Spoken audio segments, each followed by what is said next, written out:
अस्सलाम वालेकुम आदाब नाजरीन, आप देख रहे हैं शुभम चैनल में। आपका मेजबान इदरीस फलाही। जदीद दुनिया में जब हमारा नौजवान मोबाइल और ख़ास तौर से मौजूदा जितने भी गैजेट्स हैं उनका इस्तेमाल करके अपने वक्त का ज़िया करता है, लेकिन उसी बीच अगर एक ऐसा नौजवान जो सिर्फ 12वीं जमात का तालिब इल्म हो और एक इस तरीके की किताब लिखे, माई एम मेरा मकसद, जो कि हर एक इंसान हमेशा बोलता है कि मेरा मकसद ये है, मेरा मकसद वो है, लेकिन उसके लिए एक स्पेसिफिक डायरेक्शन उसे मिले, उसके लिए एक स्पेसिफिक किताब हमारे साथ उवैस जराल साहब ने लिखी है। आज हमारे साथ है, 12वीं जमात के तालिब इल्म है और इनकी बुनियादी तालीम भी लोकेलिटी में हुई है, कस्बे के अंदर चिनाब वैली पब्लिक स्कूल डोडा के अंदर, जो काफी माना जाना स्कूल है। लेकिन उसके बावजूद भी इस तरीके से जो है इस तरीके की एक्टिविटीज ज्यादातर अब हमारे स्कूलों में नहीं हुआ करती हैं और खुद के हॉबीज होने के वजह से जो है ओवैस साहब ने एक बड़ा कारनामा अंजाम दिया है, जो ना सिर्फ डोडा के लिए बल्कि इस वक्त पूरी चिनाब बेल्ट के लिए ये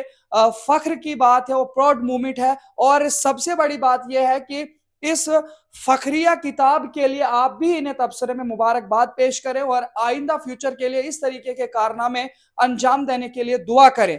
सबसे पहली बात तो मैं आप सब लोगों को यह कहने की कोशिश करूंगा कि ओवैस एक रूरल एरिया और दूर दराज इलाका मरमत से ताल्लुक रखते हैं। इनके अबू का नाम मुजफ्फर जराल है। अब इन्हीं के साथ बातचीत करेंगे। सबसे पहले खैर मकदम करता हूँ शुभम चैनल। बहुत बहुत शुक्रिया सर। आप मुझे ये बताइए, मुबारकबाद तो पेश कर रहा हूँ इस हवाले से कि आपने एक अच्छा स्टेप लिया इस वक्त में कि आप राइटिंग का काम कर रहे हैं और उर्दू को आगे बढ़ाने का काम कर रहे हैं। तो पहले ये बताइए कि ये सारी चीजें, ये कंसेप्ट आपको कैसे आए और इस दौर में भी आप इस तरीके की चीजें कैसे कर रहे हैं? एक तो पहली बात कि मेरे को मतलब पहले से ही लिखने का शौक है। तो मैंने बाद में ये देखा कि मतलब बहुत से लोग मतलब सब लोग जो हैं कोई नौकरी के पीछे भाग रहा है, कोई कुछ कर रहा है, कोई कुछ कर रहा है। तो मैंने ये वजह जानने की कोशिश की कि ये सब क्यों हो रहा है, क्यों लोग मतलब ये सब कर रहे हैं। तो ना किसी को नौकरी फिर भी नहीं मिल रही है।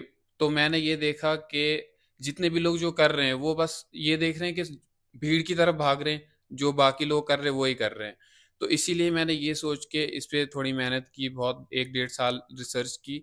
तो मुझे पता चला कि इंसान को जो है भीड़ के पीछे नहीं भागना है, जहाँ पे लोग जा रहे हैं वहाँ नहीं जाना, उसको अपने अंदर देखना है कि वो खुद क्या कर सकता है, उसके अंदर क्या है, टैलेंट क्या है उसका, और उस टैलेंट को बाहर निकाले, उसे अपना मकसद बनाए, वही करे और जो उसको सही लगता है।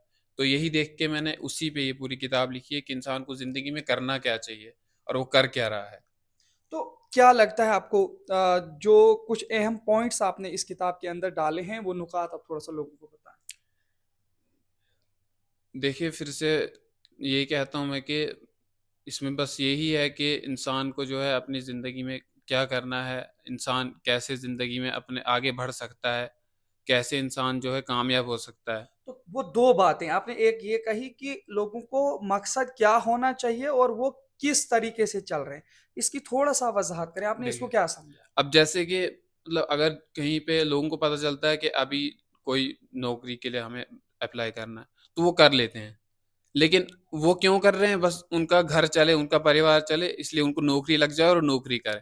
तो मुझे लगता है कि ये सब सही नहीं है। इंसान को जो है वही करना चाहिए जो उसको से खुद सही लगे, वो जो खुद करना चाहता है, जो उसको दिल करने का दिल बोले वही करना चाहिए। अब जैसे मेरा जो है गोल है, मेरा शौक जो है, मैं राइटिंग कर रहा हूँ। तो मुझे इसमें अच्छा लगता है ना, अब मैं नौकरियाँ कुछ और करूँगा, तो मुझे उसमें दिल नहीं ना लगेगा मतलब, लेकिन मैं वो मजबूरी में करूँगा। इसलिए मेरा ये कहना है कि वो सब नहीं करना चाहिए, इंसान को वही करना चाहिए जो उसको खुद अच्छा लगे। जैसे मैं अपनी बात करूँ कि मुझे लिखना अच्छा लगता है, इसलिए मैं लिखता हूँ और मैं पूरे दिन लिखता रहूँ, सब पूरी मतलब दिन-रात लिखता रहूँ, मुझे फिर भी कोई थकावट महसूस नहीं हुई, कुछ नहीं। इसलिए वो ही करो जो आपको सही लगे, बस यही मैं कहता हूँ। तो कितना टाइम आपको लगा इस किताब को सोचने में, समझने में, रिसर्च करने में और उसके बाद लिखने में? देखो 11th के बाद तो मैं किताब लिखना सोचा था मैंने, एक बार लिखी, उसमें मेरे को कामयाबी नहीं मिली। तो मैंने फिर अच्छी तरह 1 डेढ़ साल काफ़ी रिसर्च की। 12th के बाद तो इसी किताब के लिए मतलब मैंने आगे भी फ़िलहाल पढ़ा नहीं, ड्रॉप रखा। बाद में अब आगे कर पढ़ूँगा। तो इसीलिए मैंने बहुत रिसर्च की। लिखने में तो मैंने 2-3 महीने में लिख ली, लेकिन रिसर्च जो है वो काफ़ी टाइम लगा, 2-1 साल लगे मुझे इसको एक्सपीरियंस लेने में कि क्या है ये सब चीज़ें, क्यों हो रहा है ये सब? बस तो वही। आप मुझे ये बताइए अब अगर देखा जाए ये जो किताब है ये कितने सफ़हात पर मुश्तमिल है? इसकी कीमत क्या है? या ये किस तरह से लोगों के सामने आ सकती है जिससे वो फ़ायदा उठा सकें? देखिए, किताब की कीमत की बात की जाए तो किताब की कोई वैसे कीमत तो नहीं है। मेरा मानना ये है कि इंसान को जो है, जब इंसान इससे सीखेगा, कोई जो कुछ सीखेगा, कोई इससे कुछ भी सीखेगा, तो उसी हिसाब से उसकी कीमत वो देगा।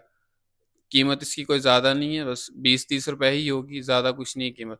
और जो लेना चाहे तो मेरे से डायरेक्ट मँगा सकता है। मेरे फ़ोन नंबर से, मतलब फ़ोन नंबर है मेरा आपका क्या कॉन्टैक्ट है वो भी बताइए? 7889624846, उस पे वो मँगा सकता है, वो उसके पास पहुँच जाएगी किताब आराम से। तो इसके अलावा अभी नेक्स्ट जो फ्यूचर आपकी प्लानिंग अब आपका मकसद भी हम जानना चाहेंगे, क्या है अब आपका मकसद? अभी तो बिज़नेस करना है आगे, उसमें भी बहुत इंटरेस्ट है मेरा। मतलब बचपन से ही है बिज़नेस करना, और राइटिंग, शायरी। शायरी तो मतलब पहले, बहुत पहले से मैं करता हूँ, 9th क्लास से शायरी चलिए करता कुछ हूँ। 1-2 शेर हो जाए। जी, तो मैंने एक शायर लिखा था, वो मेहनत करते रहेंगे, तुम बातें बनाते रहो, वो सपने पूरे करते रहेंगे, तुम सपने बनाते रहो। क्या बात जी। है! और भी कुछ? एक परिंदा दुआ मांगते-मांगते खाने की तलाश में उड़ रहा था। ये लाचार इंसान ही है जो दुआ में बैठ के खाने का इंतज़ार कर रहा था। तो अब ये सारी ऐसी चीज़ें हैं जिससे आप जुड़े। सबसे पहली बात है कि इस दौर में जबकि सबसे ज़्यादा जो कंटेंट है स्कूल्स में या बाकी सारी जगहों पे वो इंग्लिश मीडियम कर दिया गया है। उसके बावजूद आपको उर्दू के साथ क्या रग़बत है? तो उर्दू के साथ ये है कि ये जो है बहुत ख़ास हमारी लैंग्वेज है। हालाँकि मुझे खुद उर्दू बहुत मेरी कमज़ोर है। उसकी वजह यही है कि हमारी उर्दू की पढ़ाई अच्छी नहीं होती। हमारी जो उर्दू की तालीम है, उसमें बहुत ज़्यादा कमियाँ, अभी सब जो है इंग्लिश पे फ़ोकस कर रहे हैं। तो मेरा मानना ये है कि जो हमारी खुद की हिंदुस्तान की जो लैंग्वेजेज़ है, हिंदी है, उर्दू है, उस पे हमें ज़्यादा फ़ोकस करना चाहिए। इसीलिए मैंने जो है उर्दू में ये किताब लाई। अगर देखा जाए आपको क्या लगता है कि उर्दू को पढ़ने के बाद या उर्दू समझने के बाद, लिखने के बाद आपकी ज़िंदगी पे क्या असरात हुए?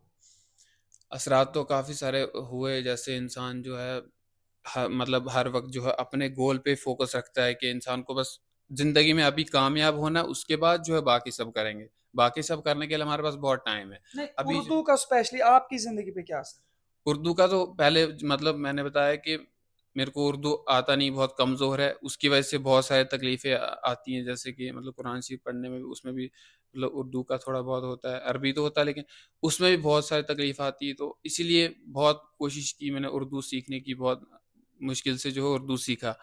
तो अभी जो है फिर उर्दू में ही किताब लिखी, और मुझे पता चला कि उर्दू बहुत ज़रूरी है, क्योंकि हम ज़्यादातर कुरान भी अरबी में पढ़ते हैं, अरबी और उर्दू थोड़ा बराबर जैसा होता है। तो इसलिए हमें हर चीज़ में जो है अपनी लोकल लैंग्वेज को रखना चाहिए। चलिए जी, हमारे साथ उवैस जराल साहब थे। अब चूँकि 12th बैच में हैं, तो काफ़ी मेहनत के साथ इन्होंने राइटिंग में जो है अपना पंजा आज़माने की कोशिश की और कामयाबी के साथ एक किताब भी मंज़र-ए-आम पर आई है। उम्मीद करते हैं कि आगे ज़्यादा से ज़्यादा इनकी किताबें लोगों के सामने आएँ, इनके इंस्टाग्राम और इनके जो भी चीज़ें हैं, वो भी थोड़ा-सा आप तक पहुँचाने की कोशिश करेंगे। वहाँ से आप इनके फ़ॉलो कर सकते हैं। साथ में वहाँ से इनके साथ जानकारी लेकर के आप भी अपनी ज़िंदगी के मकासद और ख़ास तौर से जो कुछ आप करना चाहते हैं, उनमें आपको हेल्प मिल सके। तो किस तरीके के आपके कुछ प्लेटफ़ॉर्म्स हैं, जहाँ से आपके साथ लोग जुड़ सकें? जी, इंस्टाग्राम से जुड़ सकते हैं, व्हाट्सएप से, फेसबुक क्या से। है आपकी आईडी? ओएस जराल। ओवैस जराल से आप जुड़ सकते हैं हर प्लेटफ़ॉर्म पे इनके साथ। तो देखते रहिए शुभम चैनल और इनको ज़्यादा से ज़्यादा सपोर्ट करें, मुबारकबाद भी पेश करें और इसके अलावा भी इन्हें पढ़ाई के लिए और ज़्यादा उकसाएँ और अपने आप को भी अपने मकासद की तरफ लगाएँ, ताकि एक बेहतर मुस्तकबिल बन सके, चनाब बेल्ट का ही नहीं बल्कि पूरे मुल्क के भारत के नौजवानों का। देखते रहिए शुभम चैनल, अपने मेज़बान इदरीस फलाही को दीजिए इजाज़त, मज़ीद पेशकश करेंगे, तब तक के लिए अल्लाह हाफ़िज़।